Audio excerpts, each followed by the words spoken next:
speech.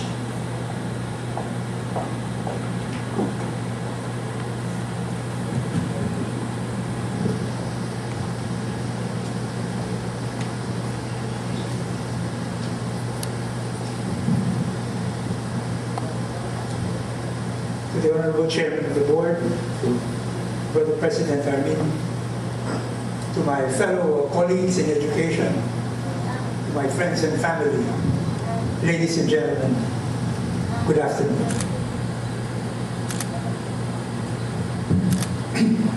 I am both deeply honored and humbled by this unexpected award.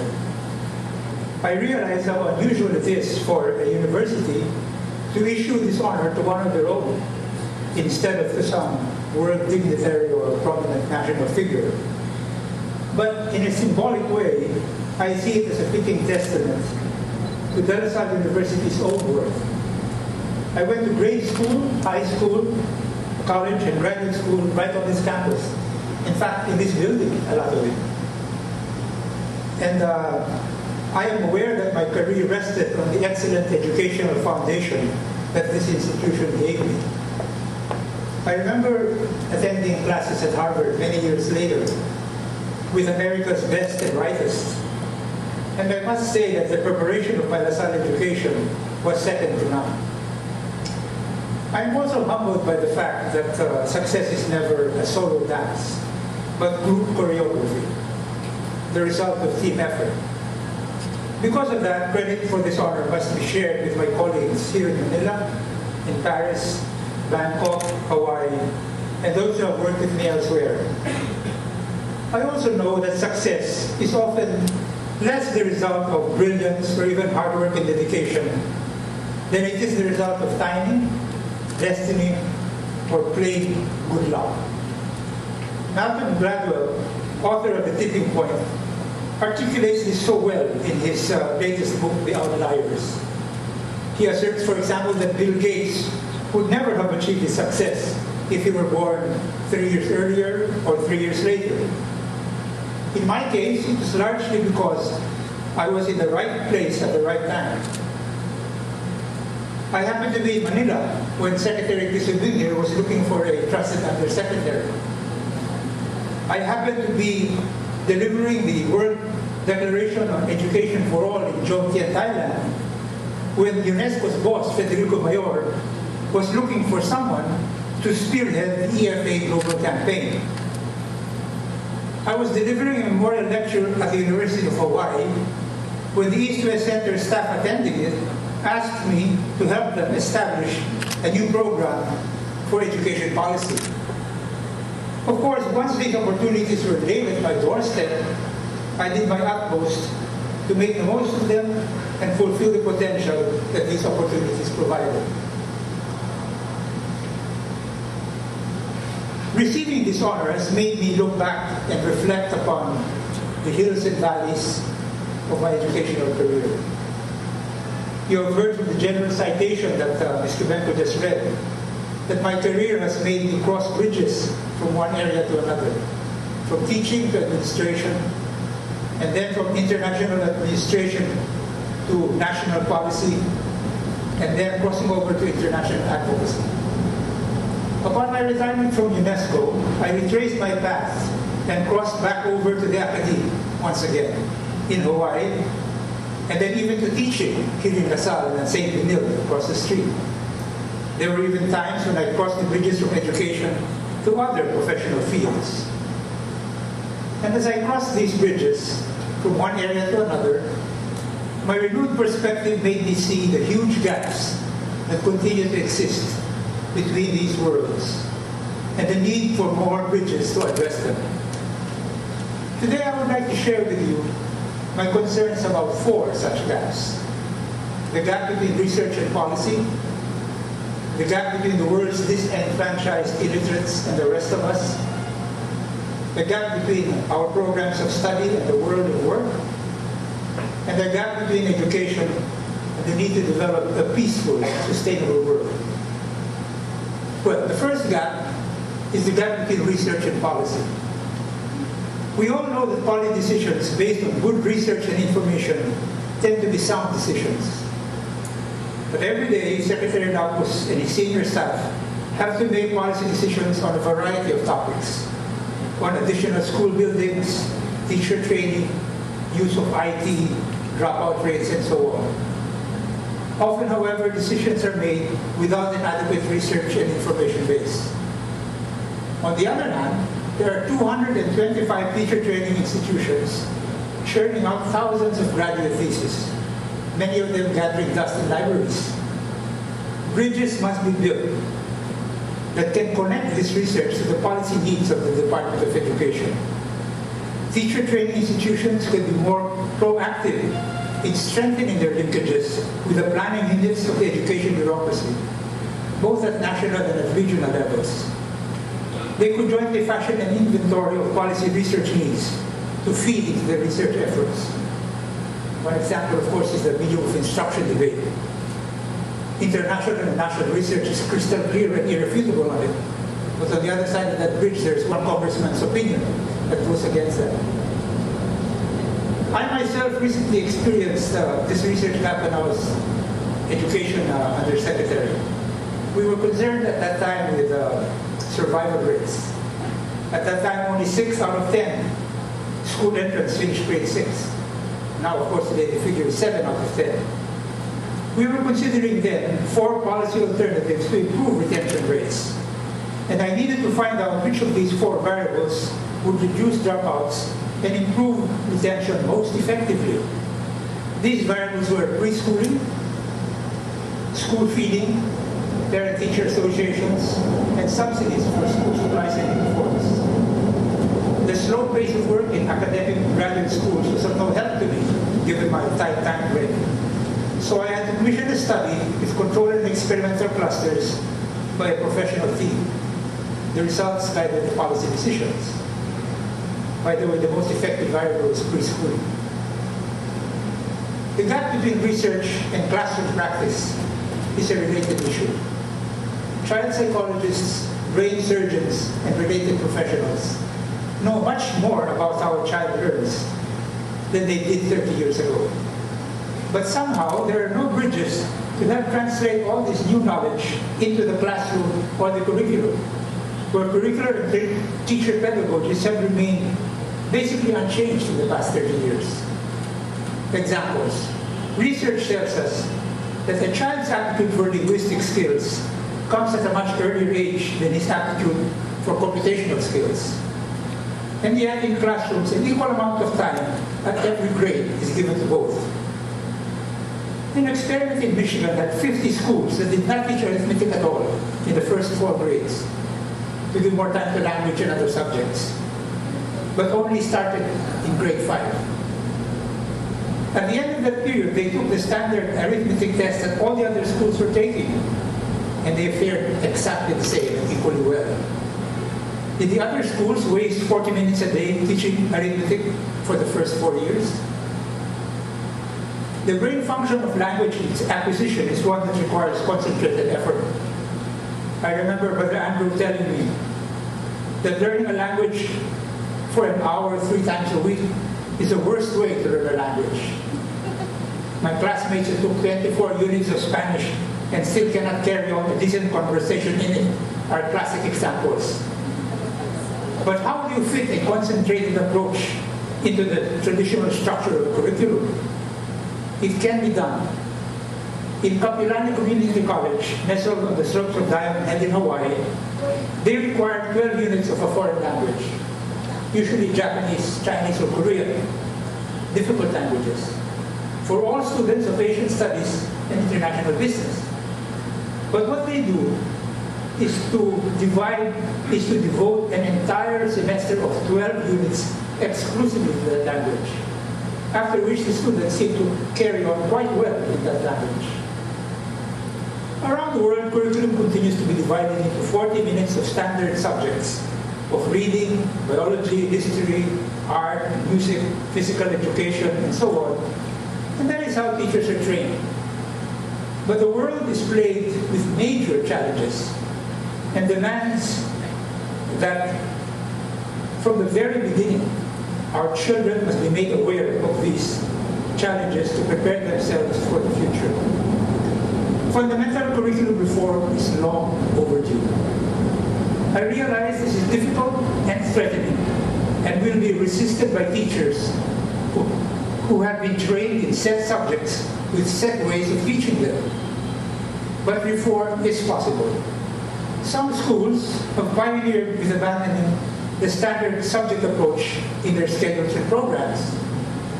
Example, one school in the ghetto of Culver City, Los Angeles, has their students learn only about the home in grade 1, only about the neighborhood in grade 2, the town in grade 3, the state in grade 4, the nation in grade 5, the world in grade 6, and the universe in grade 7. As their circles of interest, their circles of concern expand, they pick up the needed math, geography, writing skills along the way, but with much greater interest, and as tools to pursue their concerns about home issues, about local issues, and about national issues. Another example, right here in the Philippines. A school has realized that intelligence is not enough for success.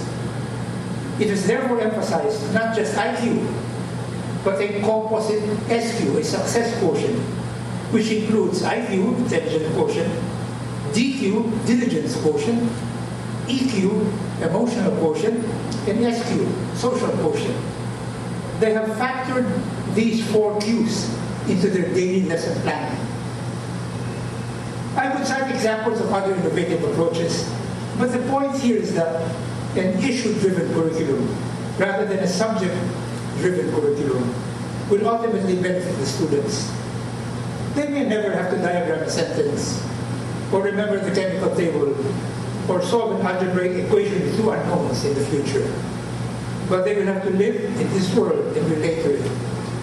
They will find it more useful to have a clearer understanding of Islam and other belief systems, an awareness of environmental threats to our planet, an appreciation for the geographies and cultures of the world, and the ethical and custodial function of money and wealth. In other words, they should be learning from a curriculum that is driven by issues rather than by standard academic subjects.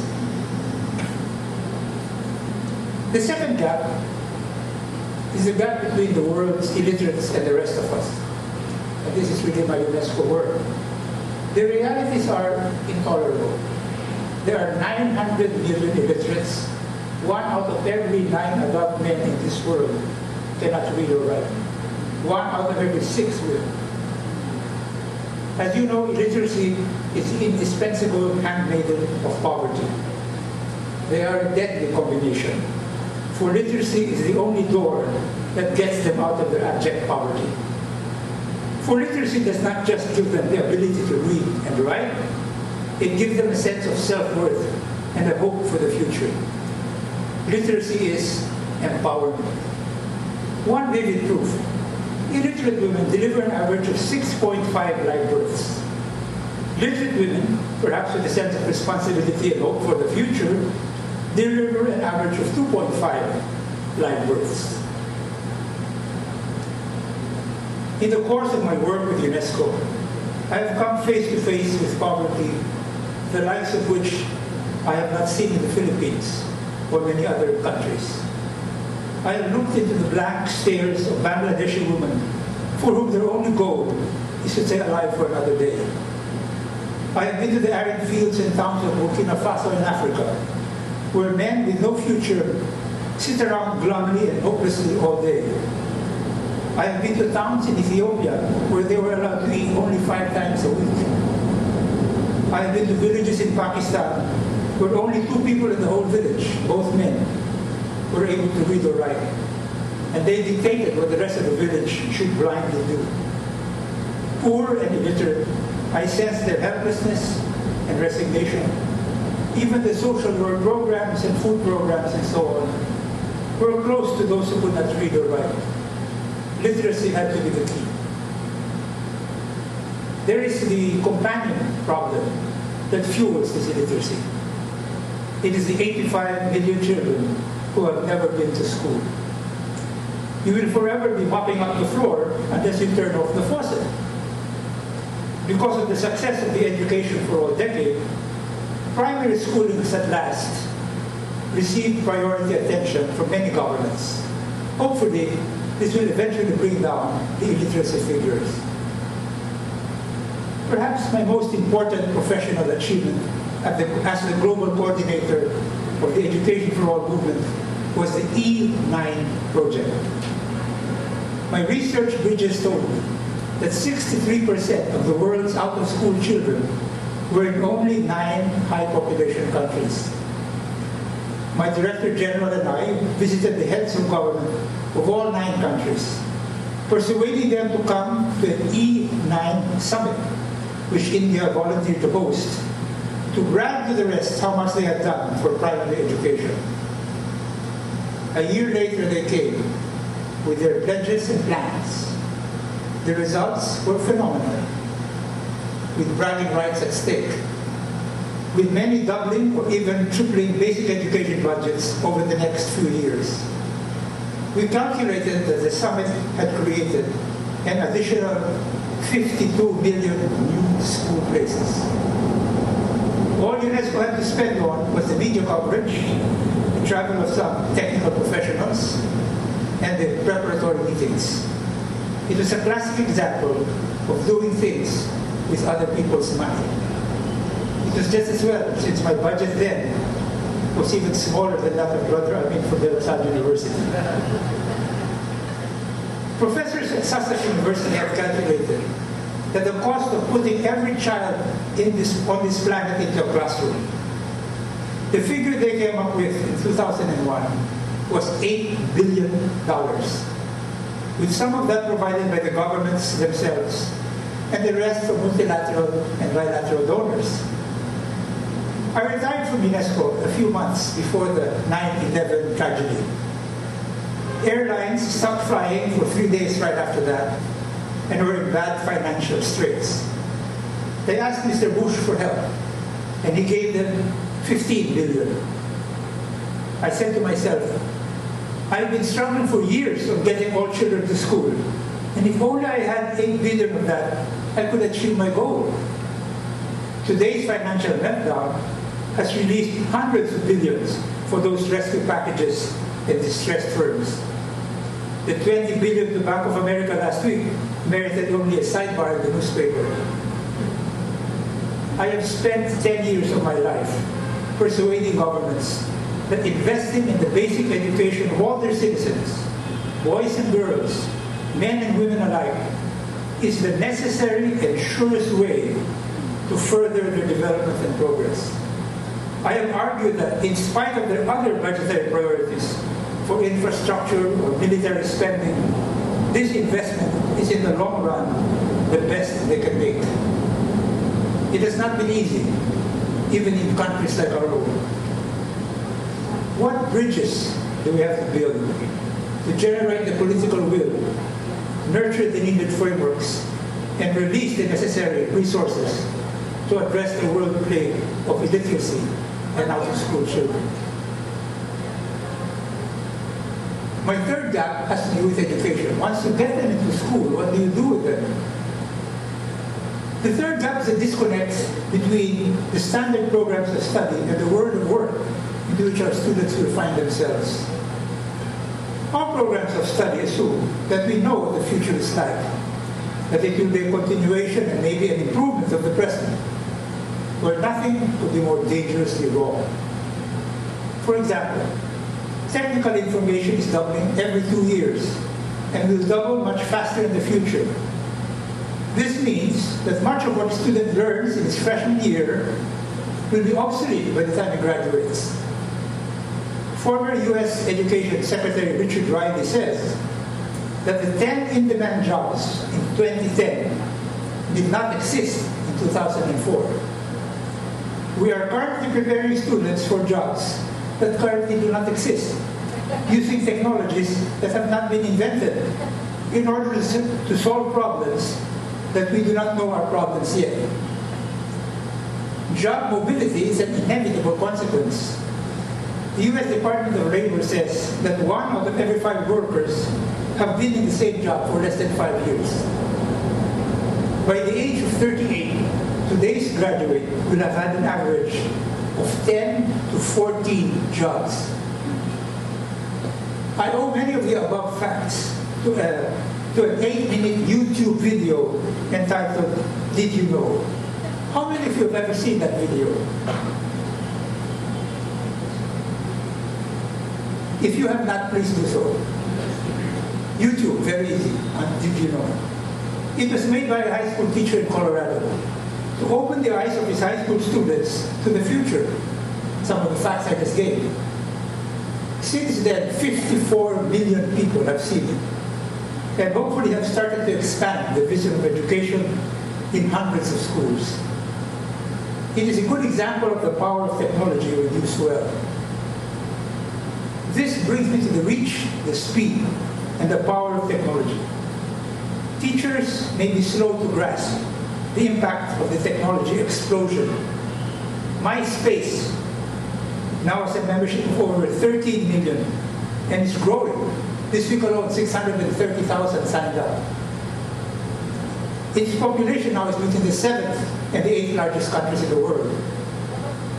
Google has 37 million hits daily, providing information to students more than they get from their teachers and their textbooks.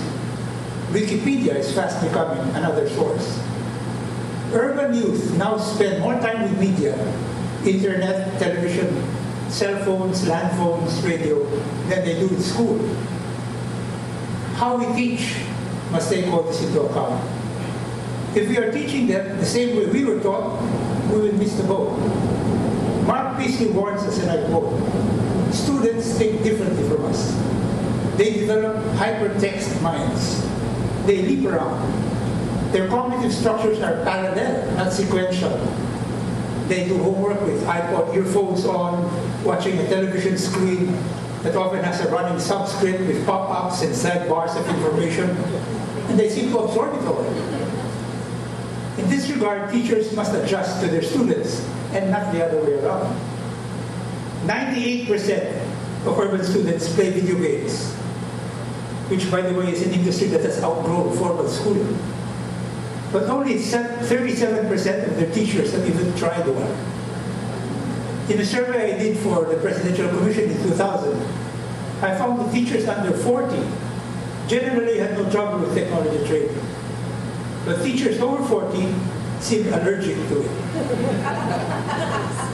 Hopefully by now, we older teachers have changed, but it is still an age issue.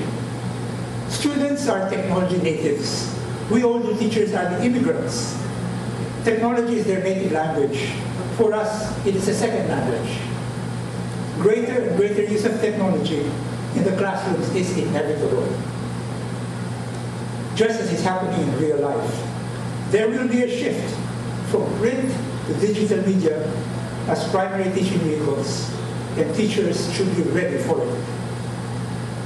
But let me return to my concern for connecting with the world of work.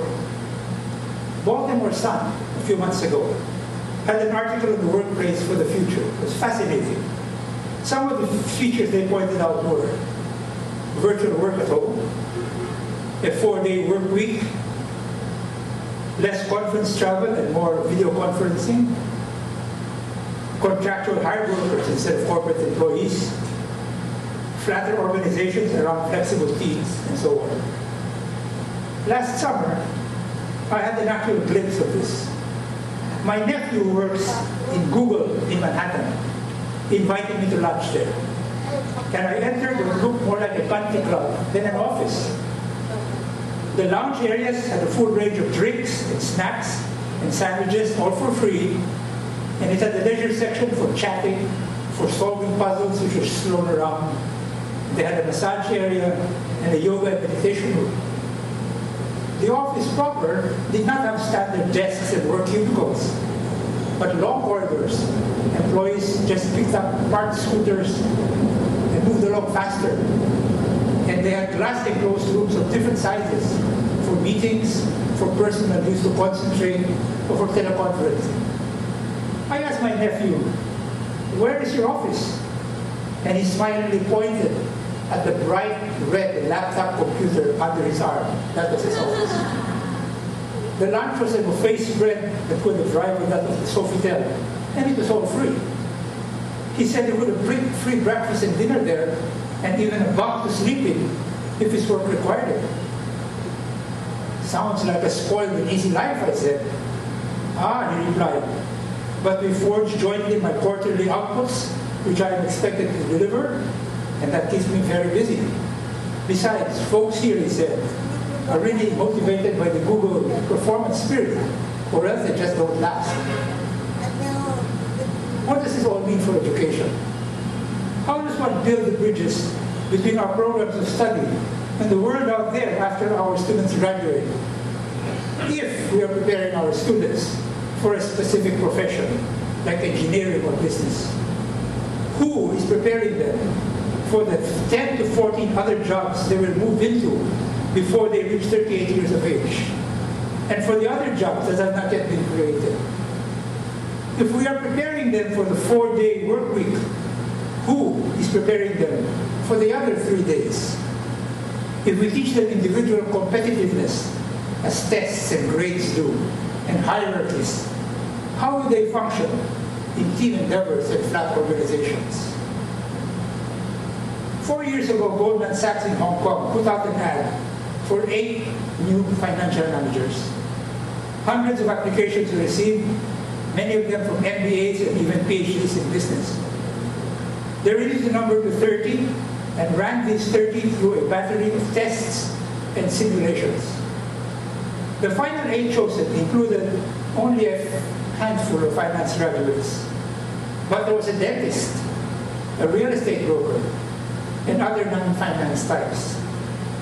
Goldman Sachs did not care for the credentials, but for traits and skills they knew that the position needed: teamwork, persuasiveness, flexibility, a pleasant disposition, integrity, and hard work. Their simulations sought to measure these. Then, they provided the type of corporate training that their recruits needed. Universities are no longer the ivory towers of the past, the sole dispenser of knowledge and credentials, the only knowledge store in town. Now they exist in a world where knowledge is available from a veritable mega mall of information sources: the internet, corporate training, distance education, internships, specialized centers, and so on. Universities must learn to collaborate and interface with these various sources.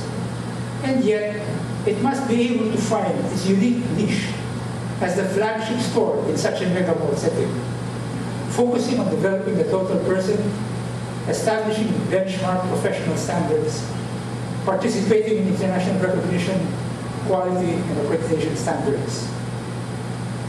There are practical implications from job mobility and changing technology. More and more adults will return to university for updating. In Korea and Japan, there are less high school graduates than before, and universities have used the excess capacity to design more adult education programs.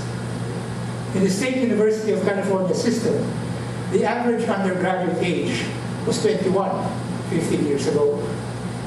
Today, the average age is 29. Older students are coming back to the classroom, and they are bringing in a lot more experience.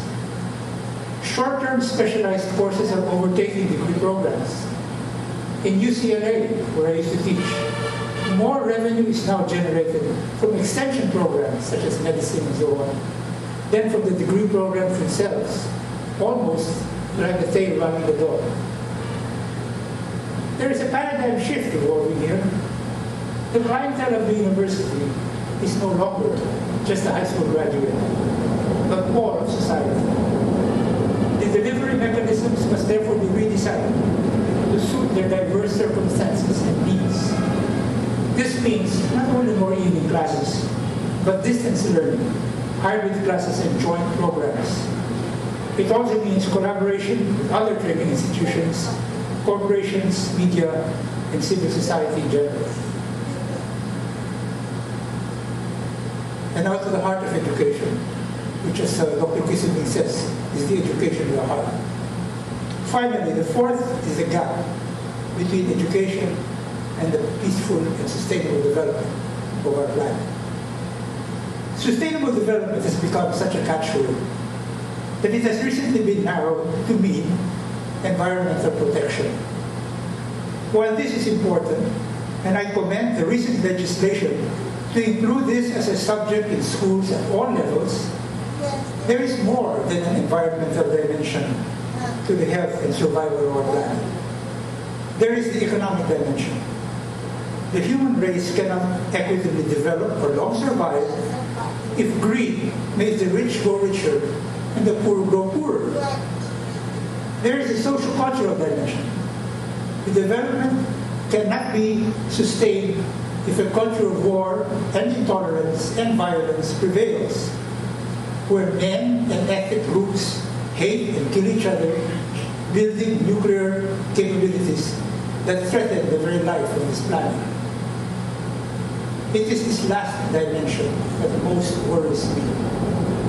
Every time I pick up the morning paper and read about man's cruelty to man, I'm quite saddened. My heart bleeds a little. And it's not always because of the big tragedies in Gaza, or Darfur, or Kashmir, or Sri Lanka, or even Mindanao. It is also because of the small acts of violence that have become increasingly frequent in our country. A jealous jeepney driver killing a friend over a girlfriend, a wealthy scion shooting his own assistant, killings over inheritance, journalists and activists disappearing without a trace. Life has become cheap, and we have developed a culture of violence. Why has education not succeeded in instilling a culture of peace, conflict resolution, using reason and respect instead of bombs and guns and knives as the weapons for handling differences? I can only imagine how the terrorists and suicide bombers went to Quranic schools where no dissent was ever allowed. Teacher always correct and to be followed to the letter. Faulty memory of the Quran rewarded with a smack on the head with a rock. The student emerged a blind follower. Illiteracy produces the same result, blind obedience. It is because they are shut off from the rest of the world and know and follow only what their master says. By contrast and implication then, the role of education in generating a culture of tolerance, understanding, and thus peace must begin with the conduct of the teacher in the classroom and the atmosphere of openness in the school. The UNICEF project of child-friendly schools, where children want to go to school, is certainly a step in the right direction. So is Nene Guevara's Signaria project, involving the community in striving for better academic school performance. The world is increasingly becoming more interconnected. Even in provincial schools, the likelihood is that every classroom has an ethnic mix of Chinese, perhaps Korean, other nationalities, and some of our Muslim brethren. This presents a prime laboratory for tolerance, mutual respect, and understanding. The total school setting and the atmosphere is a larger laboratory. The relationship between principal and faculty is not lost on the students. A harmonious teaching faculty is a model for how differences can be resolved. Globalization has at once brought the world closer together with common products, instant communication, and homogeneity. But it has also torn the world apart. It has polarized those who are precisely threatened by this homogeneity. They are afraid that this will overwhelm their own local or even tribal identities, cultures, and traditional ways of life. The result is a fierce resistance to the globalization brought about by the big Western globalizers, to the extent of war and violence, which only harvests the corresponding violence from the other side. Education must be seen as the escape from this vicious cycle. I am reminded of the ringing words of the preamble of the UNESCO Constitution, written right after the devastation of World War II and the founding of the United Nations. And I quote, "Since war is made in the minds of men, It must be in the minds of men that the defenses of peace must be built. A secure and lasting peace is not achieved by treaties, negotiating panels, or arms control, but by the intellectual and moral solidarity of mankind. Unquote. The foundation of any bridge on the education side must be a restatement of the purpose of what the university is. Is it to prepare for a meaningful job? Or is it to prepare for a full life in a harmonious society?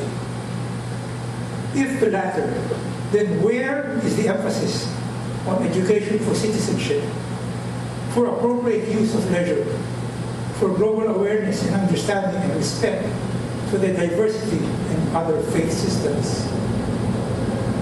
In this country of ours, which is woefully slipping away from a culture of peace, and I might add, slipping away from a culture of integrity, should our educational system not make this our top priority?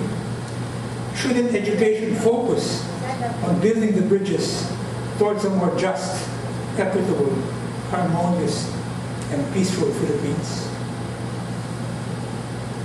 These then are the four concerns I want to leave with you, which have driven my efforts over the years. Bridging the gap between research and policy, the gap between the disenfranchised poor and the rest of us, bridging the gap between the curricular content and the world of work, and bridging the gap between education and the culture of peace. It is my hope that the educators here and around the world strive to build more bridges to overcome these gaps. And there is another set of bridges that I would like to see more of. The bridges and the teeth of educators. Educators do not smile much. They are an intensely serious lot. And although the challenges before them are enormous, still, they should smile more. They should be more motivated, joyful even, and inspired by the potential that they hold in their hands, that of helping shape the future. As Brother Armin said, today is the feast day of St. John Baptist de Lassalle. It is he who wrote in one of his meditations for the brothers in time of retreat, and I paraphrase, artists work on canvas, builders work on stone, even doctors work on human bodies, but teachers work on human souls, which should shine with them like stars for all eternity. How can one not smile with satisfaction? How can one not be motivated and inspired, knowing one is truly in the noblest of professions?